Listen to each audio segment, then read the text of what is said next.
Amén. Muy bien. Para la palabra del Señor. Suspiro final. El último suspiro. Que todo ser humano que ya pasó por eso, ya lo experimentó, y todos los que estamos vivos aún no lo hemos experimentado. Pero que es seguro que lo vamos a experimentar si es que el Señor Jesús no se aparece primero. Algo que tenemos que aclarar también, porque es posible de que el Señor venga antes y no tengamos que pasar por la muerte. Pero si el Señor aún no viene, eso es seguro, que la muerte viene. Pero ¿qué se siente al morir? ¿Qué es lo que han dicho o se ha investigado sobre qué se siente al morir? Una de las preguntas que compartieron ahí en el grupo de WhatsApp, ¿de qué se siente morir? La ciencia nos dice que el oído, mire bien, que el sentido del oído es el último sentido en morir. Quiere decir que la visión se va el olfato, se va el gusto, se va todo menos, o sea, de último, el sentido del oído. Mire bien, eso significa que usted y yo podemos estar idos o estarnos yendo, pero escuchar lo que está a nuestro alrededor. Entonces yo me hago la siguiente pregunta. ¿Qué pasa si nosotros estamos en este umbral de la muerte y lo que escuchamos es, por ejemplo, el llanto de nuestra familia, el lamento de nuestra familia? ¿Cómo nos sentiríamos nosotros? Es comprensible que ellos estén en llantos, es comprensible que estén así, mal, tristes, porque viene usted y vengo yo y nos estamos yendo. Pero ¿qué va a sentir usted? ¿Qué va a pensar usted? Y aquí viene la cosa, aquí viene el punto. Aquí viene la importancia de por qué estar preparados. ¿Estaremos disgustados con la voluntad de Dios? ¿Estaremos lamentando? ¿Estaremos diciendo por qué me lleva si yo no me quiero ir todavía? ¿Estaríamos todavía aferrándonos a la vida? ¿O los llantos que escuchamos nos desesperarían aún más a nosotros? Porque a ver, póngase a pensar, si usted ahorita estando normal, vivo, ¿verdad? ¿Cómo se siente usted cuando escucha los llantos de una familia que ha perdido un ser querido? ¿Se siente bien usted? ¿Se siente alegre? ¿Se siente qué placer más grande el que estoy escuchando? ¿Verdad que no? Entonces, ¿qué pasa si usted en el momento de la muerte, usted escucha esos llantos también? Pero ahora para usted mismo, para usted misma. Está escuchando, entonces es lo último que está escuchando. ¿Y qué pasa si de repente un familiar dice, no, que no pude pedirle perdón? Y usted escucha ahí. Y al escucharlo, ¿qué va a decir? No te preocupes que ni te iba a perdonar. No, ¿verdad que no? ¿Qué va a decir usted? ¿Lo perdonará? Esto es muy importante, amados hermanos, analizarlo, porque la muerte, el final del viaje, cómo prepararnos, tenemos que prepararnos, porque desde el momento que usted ya sabe que lo último que muere es su oído, eso significa que usted va a escuchar todavía, aunque no vea. Entonces usted, al saber esto, usted dice, hoy me voy a preparar entonces. Me tengo que preparar. Me tengo que preparar para escuchar llanto si escucho llanto.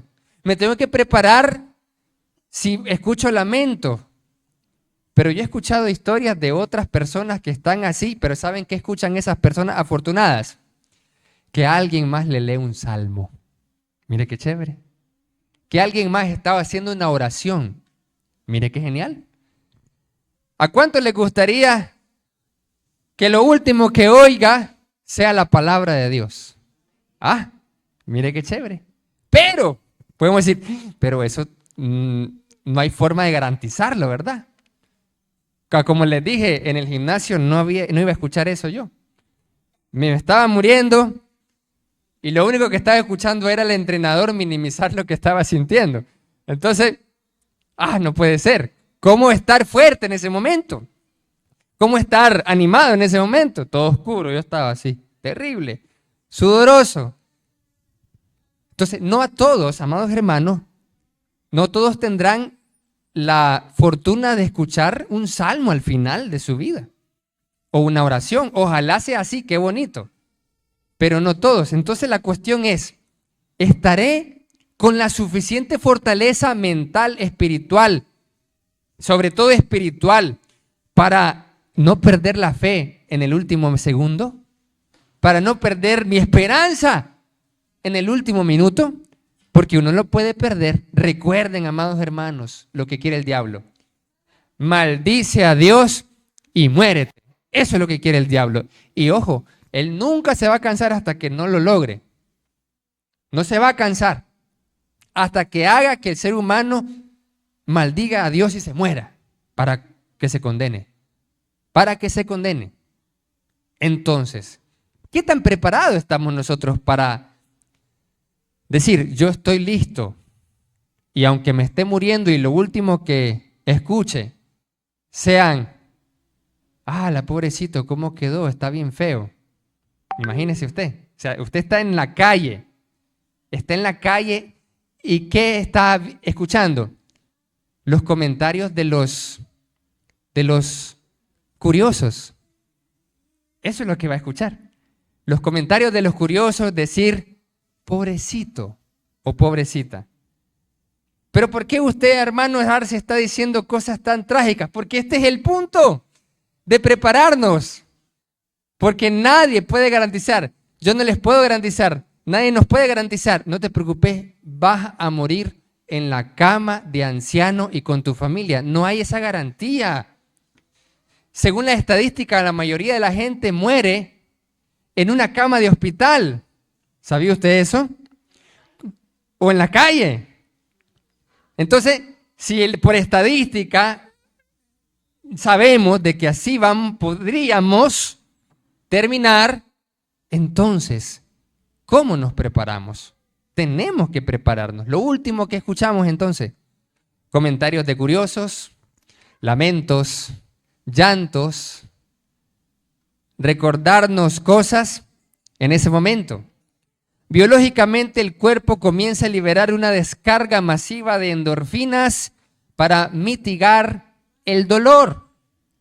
Lo último que se va apagando es el oído, como mencioné, y luego el cuerpo libera esa descarga de neurotransmisores, de endorfinas, que hacen que el dolor que esté pasando, ya sea por la enfermedad o por el accidente o por lo que sea mitigado ese dolor, sea aliviado. Según la investigación, eso puede significar una cosa, de que Dios instaló un sistema de misericordia biológica al momento en que nos estamos acercando a la muerte. Una misericordia biológica incluso para el pecador.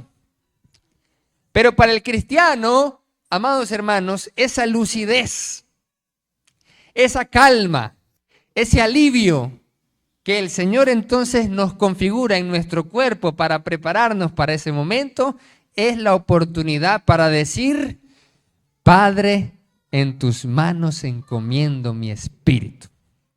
Esa es la oportunidad para decir esas palabras, para decir eso en los pensamientos, si es que no podríamos estar hablando, porque estamos en las puertas de la muerte. ¿Muerte por accidente o muerte agónica? Como les comenté el año pasado y salió en las noticias, falleció un hermano de una iglesia en Managua. ¿Y cómo falleció? Precisamente en la calle. Miembro de la iglesia del Señor, hermano en Cristo de nosotros. Cuando lamentablemente el bus le pasó encima, pero le aplasta la pierna. No muere de inmediato, sino que está ahí. Pero obviamente se desangra y pasa mucho tiempo. Esperan que llegue, pero no sobrevive. La cosa es, ¿el dolor nos puede hacer maldecir? Pongámonos en ese momento. ¿Qué sentimos? Mucho dolor. ¿Qué diríamos? ¿Nos lamentaríamos? Vamos a decir, no puede ser, yo no me quería ir así, de esta forma. El dolor nos puede hacer maldecir. La neurociencia explica que el dolor extremo puede generar un shock traumático. Pero hay una buena noticia. En Salmo 103:14 nos dice una cosa que nos alienta, que nos consuela. Salmo 103:14 dice el Señor que Él comprende, se compadece de que somos polvo. Mire, el Señor nos entiende, amados hermanos, nos comprende y se compadece, tiene misericordia de que solo eso somos polvo. Y por lo tanto sí sufrimos, sí tenemos dolor. Salmo 103:14. Dios no juzga los gritos del sistema nervioso, sino la dirección de nuestra alma, sino la voluntad y la conciencia en ese momento. Jesús sintió el dolor de los clavos, ¿cierto? No olvidemos ese detalle. Muy mencionado, pero a veces olvidado, porque Jesús estaba experimentando dolor severo. Por lo tanto, sí es posible, y esto es muy importante, sufrir y experimentar dolor severo, pero aún así mantener la fe. El Señor nos muestra y nos mostró que se puede, que se logra. Porque la gente que vive en el mundo, uno puede ver eso. Lamento, enojo, tristeza, llanto. ¿Por qué? Porque no tiene esperanza. ¿Qué alimenta esos corazones? Nada. Porque su esperanza, ¿sabe dónde estaban puestas? En lo terrenal. Así que cuando se dan cuenta que la vida se le está yendo, ¿de qué echan mano? De nada. De nada echan mano. Pero Pablo, el apóstol, dice, echando mano de la vida eterna. De eso vamos a echar mano nosotros. Amén. De eso es lo que echamos mano. Echando mano de la vida eterna. Jesús sintió el dolor de los clavos, pero su mente estaba anclada en el propósito. Si morimos en un accidente, en pedazos, nuestro espíritu no se rompe. El espíritu es una unidad indivisible que no sufre trauma físico. En el instante del impacto, hay una desconexión neuronal inmediata. El espíritu sale antes de que el cerebro procese el horror total. O sea, ni siquiera lo siente, lo experimenta. No siente dolor porque es inmediato, porque es instantáneo. ¿Han escuchado eso de muerte instantánea? Que no hay ni siquiera la velocidad de reacción del sistema nervioso. Es muy lenta comparada con la velocidad instantánea de esa muerte, hasta el punto que la persona no experimentó dolor alguno ni se dio cuenta. Dice así. Diferente a la muerte agónica, que es la que estábamos nosotros viendo, que es poco a poco, se va por último el oído y así. Pero ¿qué pasa con la muerte instantánea? ¿Cuántos de los que estamos aquí tenemos miedo o tienen miedo a los rayos, por ejemplo, que le caiga un rayo? No se preocupe que cuando el rayo vino, usted está con el Señor, mire, abrazándolo. Mire qué chévere. ¿Y qué pasó? ¿No se han fijado algunos videos de TikTok que de repente él aparece en el cielo así y le hace así? ¿Se han fijado? Algunos videos que le hace, ¿qué pasó? Y ya está en el cielo, en las nubes. Entonces, ¿qué significa esto? Que el cuerpo muere. Dice, el espíritu va a Dios, pero el cuerpo al polvo. Así que cada vez que yo escucho las palabras de Dios cuando le dijo a Adán, hasta que vuelvas al polvo, a la tierra de donde fuiste tomado, porque polvo eres y al polvo volverás. Y luego veo en Eclesiastés que dice que el cuerpo va a la tierra, al polvo de donde fue tomado, y el espíritu a Dios que lo dio. Eso me da fortaleza. Eso me da consolación. ¿Por qué? Porque no es una tragedia, es simplemente cumpliéndose la voluntad de Dios. Porque, ojo, ¿quién fue el que dijo, el día que de él coma ciertamente morirás? ¿Fue Dios, sí o no? Ahí está. Entonces es el cumplimiento de la voluntad de Dios. No hay que resistirse. Hay que aceptarlo y recibirlo, pero con la esperanza que es en Cristo Jesús. Porque dice la Escritura que Jesús, por el Evangelio, sacó a la luz la vida y la inmortalidad por el Evangelio. Amén. Ahí está. No, Eclesiastés no lo mencioné. No dije la cita, solo lo mencioné. Muy bien. Pero ¿qué es lo que sucede, amados hermanos? Aquí está. Que cuando uno muere, el cuerpo se deteriora, pero el espíritu no se puede deteriorar. El espíritu no se quiebra, no se fractura, no se hace pedazos, sino que vuelve a Dios. ¿Cuántos dicen amén? Vuelve al Señor. Mire qué bonito. ¿Cuántos se acuerdan de la pandemia, del COVID-19? Todos. ¿Y qué pasa de los que mueren sedados? Mire, porque cuando uno es entubado, se seda un poco, entonces tiene que estar ahí. Y eso es morfina y otras sustancias que le dan para estar anestesiado. ¿Y qué pasa? Recordemos que habíamos hablado de que Jesús probó esa sustancia que funcionaba como medio sedante y que luego de probarlo, no porque él quiso estar 100% lúcido. Pero ¿qué pasa con nosotros? Podemos decir, hermano Arcia, pero ¿y si me meten al hospital y yo no me doy cuenta? A mí me meten la morfina y ya está, entonces estoy sedado, pero yo no quiero morir así porque había explicado la otra vez que Jesús quería morir lúcido. ¿Qué es lo que sucede entonces? Muchas personas sufren porque familiares mueren entubados. Pero hay una cosa muy buena. La conciencia espiritual no necesita de la corteza cerebral despierta para comunicarse con Dios. Porque nosotros tenemos adentro de nuestra mente el Espíritu. Pablo decía que hay gemidos indecibles que el Espíritu entiende. Y que el Espíritu con gemidos indecibles le lleva al Señor en oración lo que realmente necesitamos más allá de lo que pedimos o entendemos.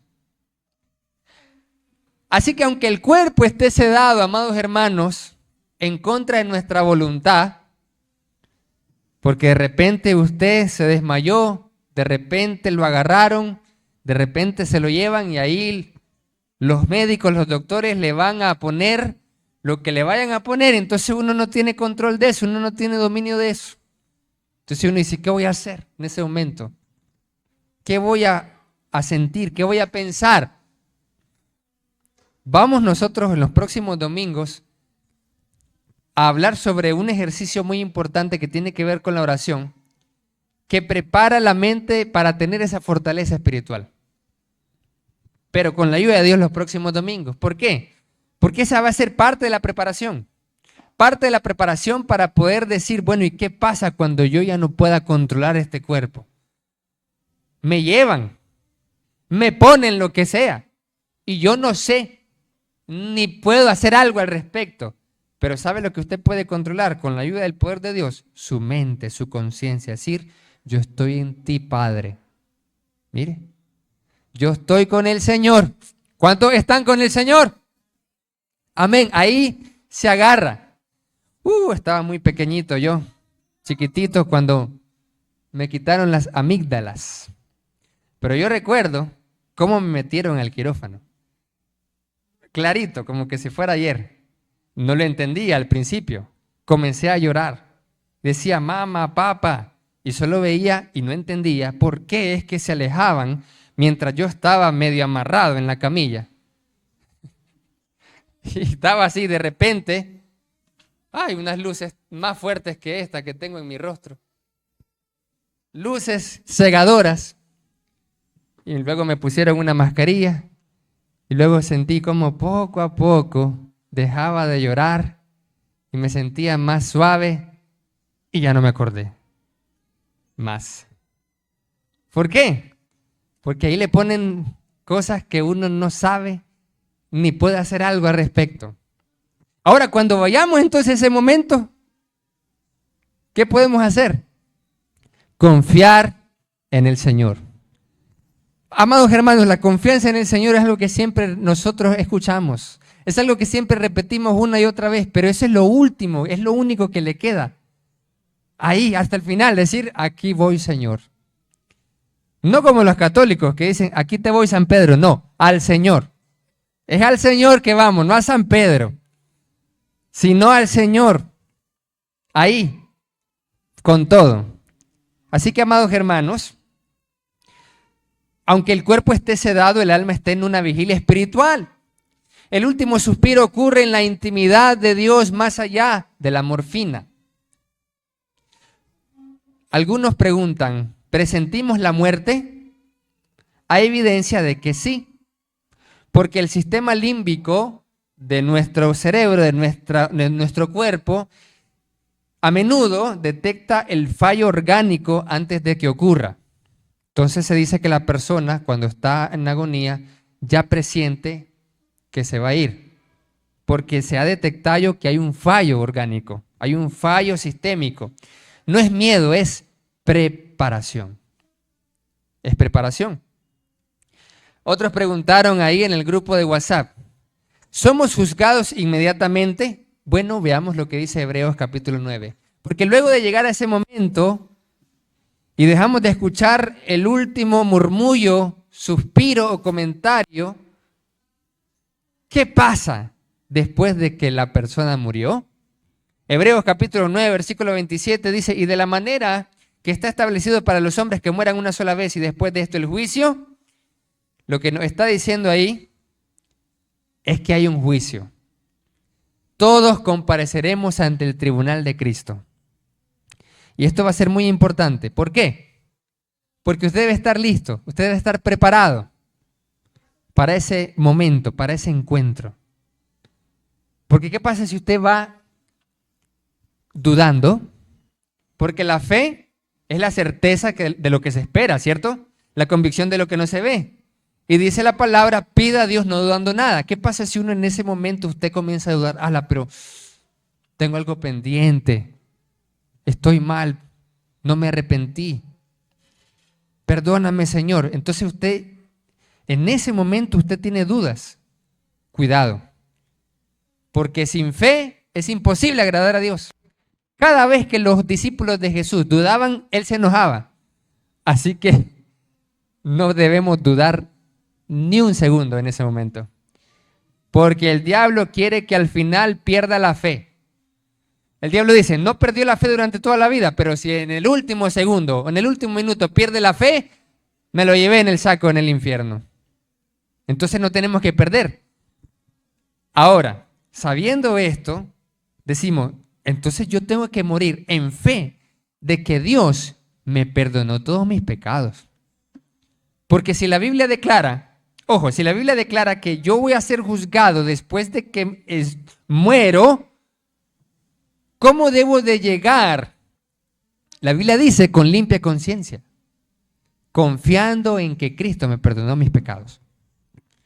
Así me preparo, hermano, así se prepara usted. Porque sí, la pregunta que me hicieron ahí es, ¿somos juzgados inmediatamente? Hebreos 9:27 dice, muere la persona y después de esto, ¿qué hay? El juicio. Así que si yo sé que hay un juicio después de mi muerte, después de su muerte, tengo que llegar hasta ese momento confiado que Dios me lavó de mis pecados con su sangre. Amén. Amén. Confiado que Él me lavó de mis pecados. Segunda de los Corintios 5:10.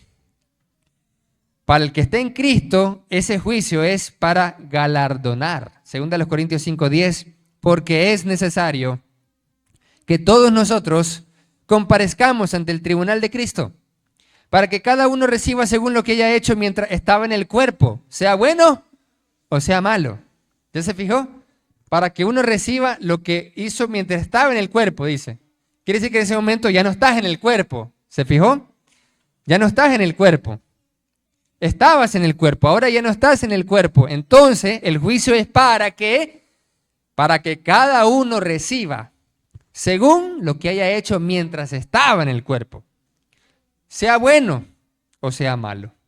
Pero no es que somos salvos por gracia. Efesios 2, 8 y 9 dice que somos salvos por gracia, no por obras. Sí. Pero entonces, ¿a qué se refiere que vamos a recibir según lo que hicimos en el cuerpo, sea bueno o sea malo? Lo que se refiere es que cuando tú obedeces al Evangelio y te bautizas, habiendo creído, habiendo obedecido, sí, tus pecados son perdonados con la sangre de Cristo. Lo malo entonces es borrado. Sigues siendo fiel, sigues perseverando y como dice la palabra, sé fiel hasta la muerte, yo te daré la corona de la vida. El que persevere hasta el fin, este será salvo. Entonces, llegas al momento de la muerte a cuentas con Dios, como dice Isaías. Entonces, todo lo malo fue borrado. Todo lo malo fue, todo lo pecaminoso fue perdonado con la sangre de Cristo. Entonces, cuando usted llega a ese momento, cada uno recibirá lo que según haya hecho mientras estaba en el cuerpo. Sea malo, no, ya no, porque está borrado. ¿Ya se fijó? Cuando usted se presente al tribunal de Cristo, fiel, habiendo recibido la limpieza de todos sus pecados, usted entonces no tiene nada malo en su vida, porque habrá sido perdonado. Entonces usted no va a recibir conforme a lo malo que hizo, porque la sangre de Cristo nos lavó de nuestros pecados. Esa es la bendición de recibir el perdón de nuestros pecados. Por eso es que cuando evangelizamos le decimos a la persona, crean el evangelio, arrepiéntanse, bautícese.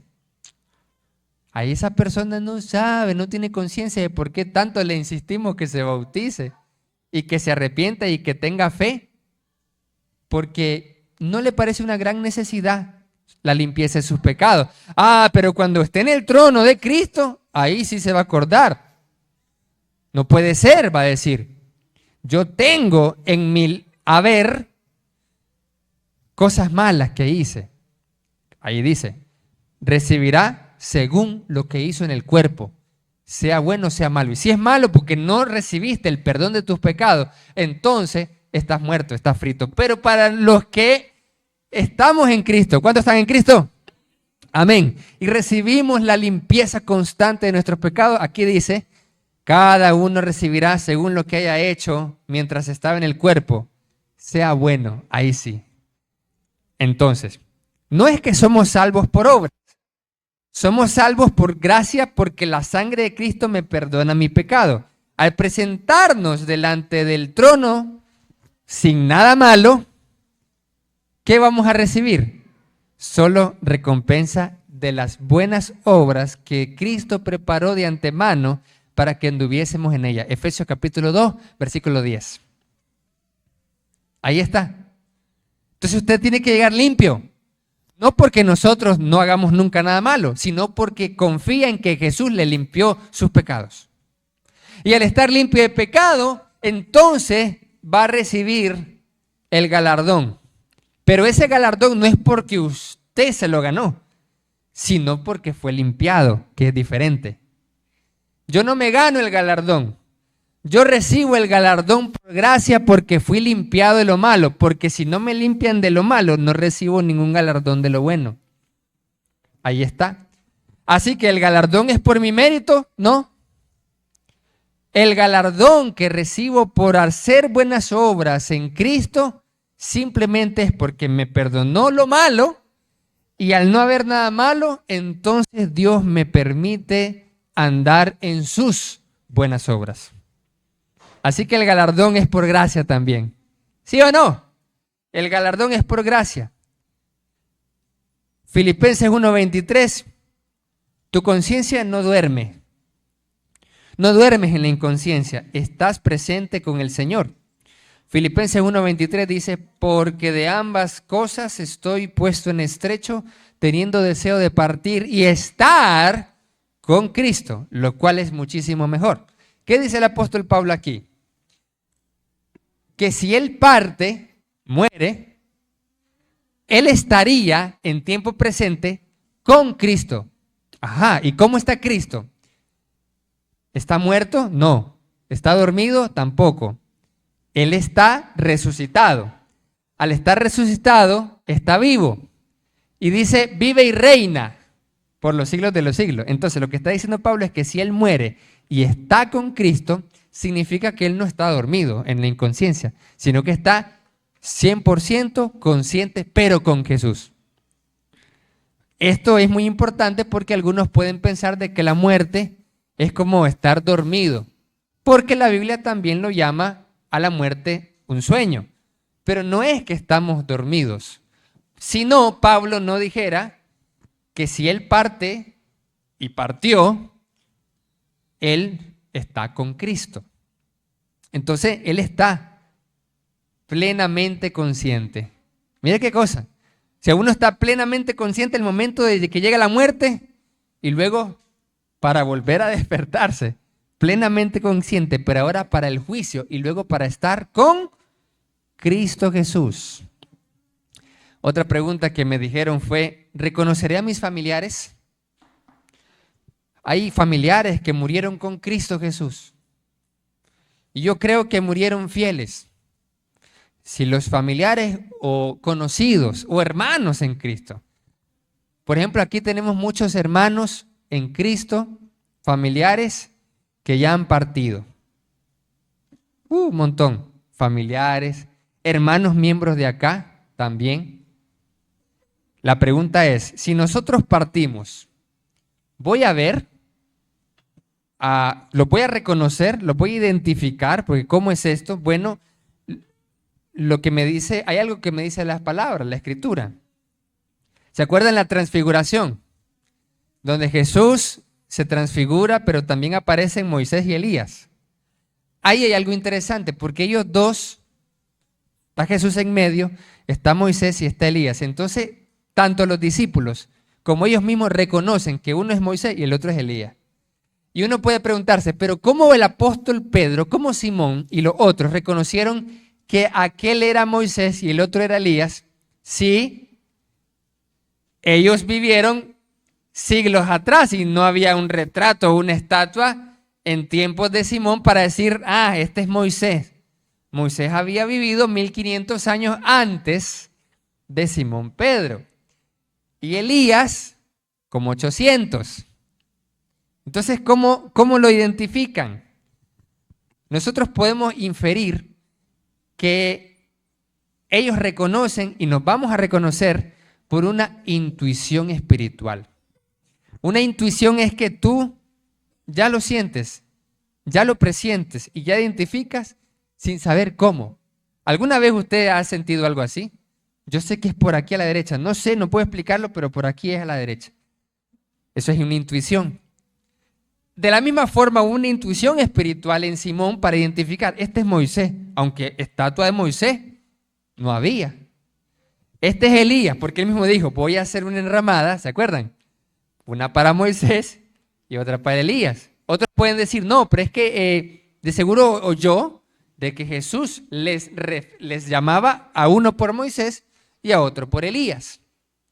La forma no importa, lo importante es que sí nos vamos a reconocer. Mire qué bonito. Reconocieron a Moisés como Moisés y ahí ya estaba en el otro mundo, como dice. Y reconocieron a Elías aunque estaba en el otro mundo. Entonces, ¿reconoceré a mis familiares? En la transfiguración Moisés y Elías se reconocieron. Seremos nosotros mismos con nuestra esencia, pero sin el peso del pecado. Mire qué bendición. Ahora, ¿cuántos se acuerdan de las frases de Jesús antes de morir?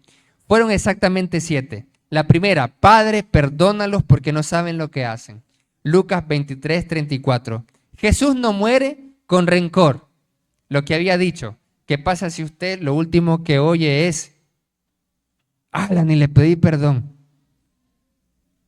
¿Llevará a un rencor o resentimiento? Lucas 23:34. Jesús no muere con rencor. Jesús no muere con resentimiento, sino en paz. La pregunta es, ¿practicas el perdón hoy para poder hacerlo al morir? Porque si nosotros no tenemos una práctica de perdonar a los demás, perdonar a mi padre, a mi madre, porque según los expertos la mayoría tiene resentimiento con sus padres, y con seres queridos. A eso se le llama microrencores, microresentimientos, porque muchas veces los resentimientos están porque el dolor es más fuerte porque es un ser cercano y amado. Si, por ejemplo, un extraño le hace algún pase a usted, se puede enojar, pero no le guarda rencor toda la vida porque es un extraño. Un extraño, es un desconocido, me quiso robar, ya está. Pero no dice, hace 5 años aquel, no, ya está, es un desconocido, un delincuente. Ah, pero si su ser querido le hace algo feo, lo resiente más, ¿sí o no? Porque lo ama, porque es cercano. La cosa es que Jesús dijo, perdónalos porque no saben lo que hacen. Pero ¿cómo no sabían lo que hacían? Sí sabían lo que hacían. Ellos sabían que estaban crucificando a un inocente. Entonces, ¿a qué se refiere cuando Jesús dice que no saben lo que hacen? Es la forma en cómo perdona Jesús, la forma en cómo usted y yo podemos perdonar ahora. Porque a veces uno dice, ¿cómo perdonar a este prójimo si es un sinvergüenza? Ah, no puedo perdonarlo. Cae mal. Si sabía lo que hacía. ¿Sabe cuál es la estrategia de Jesús para perdonar? La estrategia de Jesús para perdonar es ver más allá y darse cuenta de que estas personas ignoran en algún nivel de su conciencia y que por eso hacen lo que hacen. Póngase a pensar en esto. A los que muchas veces resienten lo que hizo su padre, por ejemplo, lo que hizo su madre. No se ponen a pensar de que en algún momento actuó en ignorancia. Cuando uno ya es grande, uno tiene que decir, hombre, ¿por qué le guardo rencor a mi madre? Es que me hizo esto cuando tenía 5 años. Ajá, ¿y qué edad tenía ella? 25. Una cipotilla de 25. 25 años, joven madre, gran experta en madre. No, ¿verdad? Entonces viene el hijo y dice, te perdono, porque no sabías lo que hacías. ¿Quién te enseñó a ser mamá? Con todo el amor y los errores, me criaste como pudiste, pero ni capacitación recibiste. ¿Ya se fijaron? Muchas veces las personas nos hieren y nos hacen cosas feas, pero muchas veces no saben lo que hacen. En ignorancia. A veces no se dan cuenta. No me saludó. ¿Y si no se dio cuenta? De seguro no se dio cuenta. De seguro no sabía lo que hacía. De seguro no operaba en un nivel de conciencia como para darse cuenta. Esa es la estrategia de Jesús.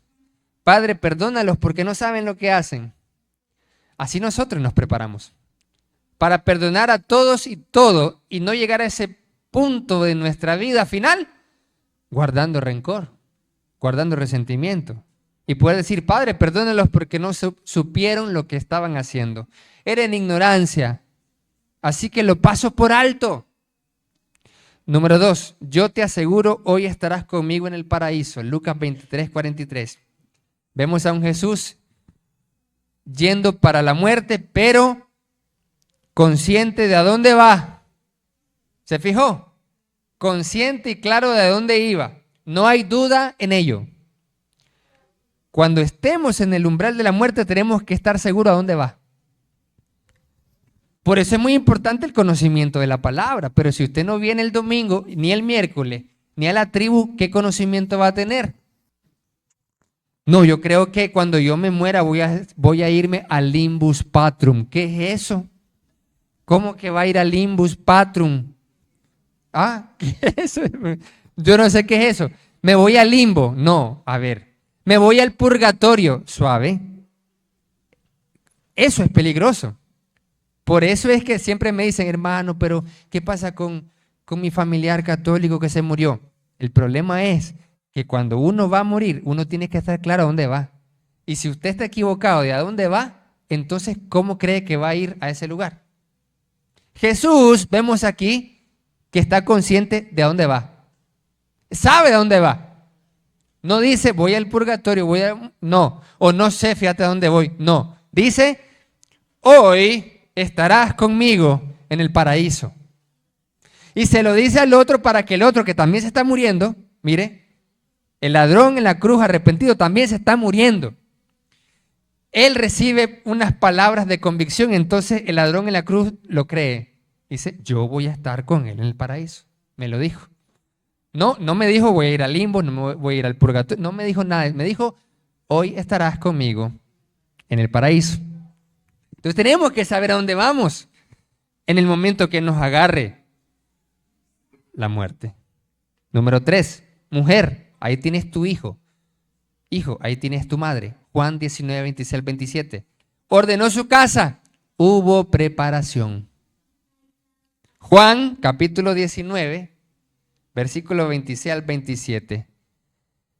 ¿Qué hace Jesús? Ordenar la casa, hubo preparación. No deja a la madre sola, sino que le dijo a Juan que la recibiera para que no le faltara nada a María.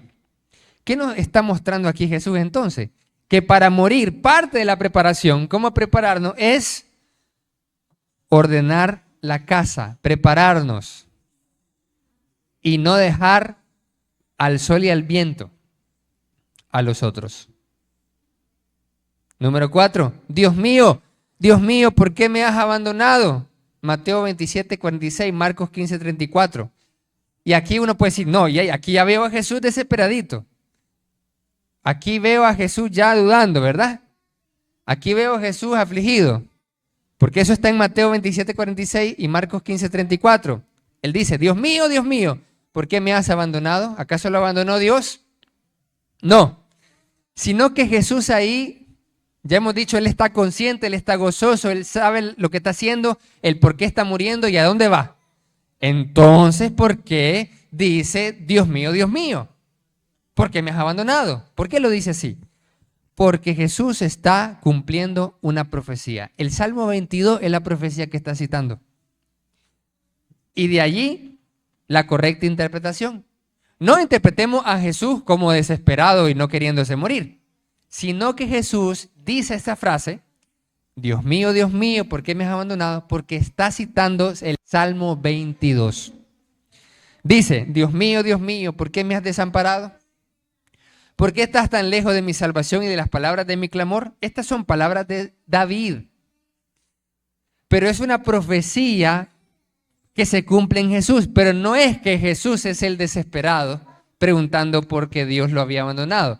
Son palabras de David que él sí está preguntando por qué se sentía abandonado por Dios. ¿Quién? David.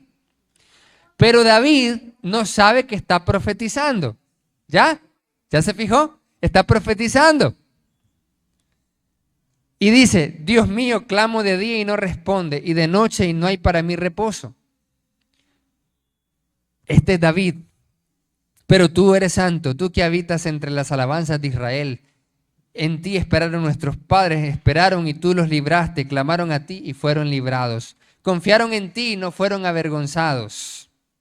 Mas yo soy gusano y no hombre, oprobio de los pobres, de los hombres y despreciado del pueblo. Si ustedes se fijan, algunas cosas son proféticas y otras cosas son propias de David. David dice, ¿por qué me ha abandonado? Pero hay cosas que dice, oprobio de los hombres, despreciado del pueblo. Entonces el pueblo despreció a Jesús y está ahí. Luego dice, confiaron en ti y no fueron avergonzados. Jesús estaba siendo avergonzado por los demás, pero él está confiando y al final resucita y no fue avergonzado. O sea, no fue defraudado por Dios. Todos los que me ven me escarnecen. Verso 7. Aquí es una profecía de Jesús. Estiran la boca, menean la cabeza diciendo, se encomendó a Jehová, líbrele a él. Los fariseos diciendo eso a Jesús. Ya se fijaron en una profecía. No es que Jesús está desesperado por no querer morir. Sálvele, puesto que en él se complacía. Pero tú eres el que me sacó del vientre. Y así sigue el Salmo 22. Y luego, la quinta frase que Jesús dice es, tengo sed. Juan 19, 28. Jesús no estaba actuando. Jesús sí estaba experimentando el dolor y una deshidratación severa debido a la flagelación, la pérdida de sangre y el esfuerzo. Juan 19:30, que lo vimos en la primera parte, todo está cumplido, consumado es. Lucas 23:46, la frase final, Padre, en tus manos encomiendo mi espíritu. Imaginen la escena, amados hermanos, de estar en la calle como aquel hermano, bajo el peso del bus, desangrándose, alrededor gritos, olor a combustible, asfalto caliente. El dolor que recorre el cuerpo es un incendio que recorre las piernas hasta la cabeza, pero entonces ocurre algo extraño. El ruido de la multitud empieza a sonar como si viniera debajo del agua, por allá. El asfalto deja de estar frío. De repente, usted ve una luz que no es del mediodía, una luz color miel que lo envuelve todo. Ya no hay bus, ya no hay dolor. Ve a sus familiares que partieron años atrás, pero no los ve con cara de enfermedad o de vejez. Los ve con una lozanía que brilla, es decir, rejuvenecido y hasta brillante. Jesús está ahí, no con una corona de espinas, sino con una mano extendida que dice, consumado es tu dolor, bienvenido a casa. Ángeles te llevaron hasta ahí como a Lázaro. Hasta el paraíso te llevaron, para que seas reconocido por el mismo Jesús, por tus obras en Él. Ese suspiro final que tanto tememos, en realidad es el momento en que soltamos la maleta, soltamos la carga y la pesadez de este mundo para caminar descalzos en una hierba suave, la hierba de la eternidad. Morir con los 5 sentidos bien puestos en Dios no es una habilidad de la gente, de algunos o de los más fuertes, sino que es el regalo que nuestro Padre nos da, que no nos suelta la mano en la cama del hospital, en el lecho de nuestra habitación o en la acera de un accidente. Si hoy usted o yo tenemos miedo a morir, amados hermanos, si la ansiedad por el futuro nos quita el aire y decimos, ay, pero ¿qué va a pasar con mis hijos o mis hijas? Porque algunos no quieren morir por sus hijos, piensan en los hijos, piensan en los nietos. Vamos a depositar ese miedo en la cruz de aquel que ya murió por ti y por mí. Amén. Vamos a decirle, Señor, llévate este miedo porque tú ya lo pasaste, ¿verdad que sí? Y eso me consuela, eso me fortalece. Y decir, Señor, llévate mi miedo. Y a usted, hermano, amigo, que ha perdido o que perdió un familiar, en Cristo Jesús, Él no está en el cementerio, está esperando el banquete. Estas son las palabras que Pablo le dijo a los tesalonicenses para fortalecer y consolar a los que murieron en Cristo, para secar las lágrimas, porque el último suspiro en la tierra fue su primer suspiro en la gloria. ¿Cuántos lo creen? Amén. Vamos a orar, amados hermanos. Padre nuestro, gracias porque nos fortaleces y nos consuelas y nos das esperanza con tu palabra. Te rogamos que nos ayudes a todos nosotros a prepararnos para el día de la hora de nuestra muerte. Y que tengamos la misma fortaleza y confianza y esperanza para los que ya durmieron en Cristo. Y que tengamos esa pasión para proclamar el Evangelio para los que aún no tienen esperanza y tengan entonces la esperanza de la vida eterna, que es el Evangelio, el cual saca a luz la vida y la inmortalidad, gracias a Jesucristo y su sacrificio. Te rogamos que nos lleves con bien a nuestros diferentes hogares, líbranos de todo peligro, de todo mal, pero si nos llamas a tu presencia, que podamos irnos con la fe, con la convicción y con la preparación para honrarte y glorificarte. En el nombre de Jesucristo pedimos y te damos gracias por esta adoración hacia ti. Amén y amén.